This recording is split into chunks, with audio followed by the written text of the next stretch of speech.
These devices have the ability to toggle between multiple channels or talk groups. Now normally we would go through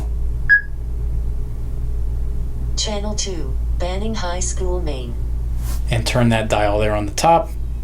It's going to show us on the screen which channel we're on, and these are preset to read that channel out to you as well, so you get an audible cue.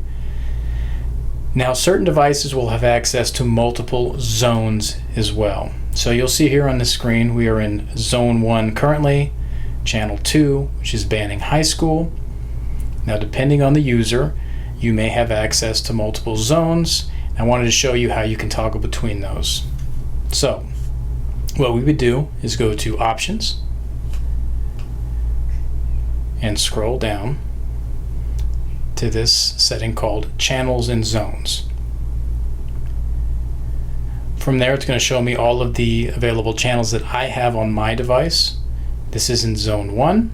So we see District Office Channel 1, Banning High School Channel 2, so on and so forth.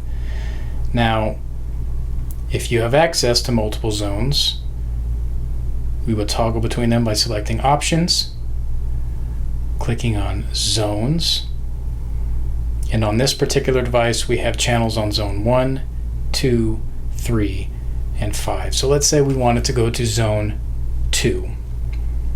Scroll down and select that, and my radio would change to the Zone 2 channels, which in this case, Zone 2 channels 1 and 2 are the Banning High School TAC channels, 3 and 4 are Cabazon TAC channels, so on and so forth. This will vary slightly depending on the type of user or your role in the district, but that is how you toggle between multiple zones and the channels in those zones on these devices.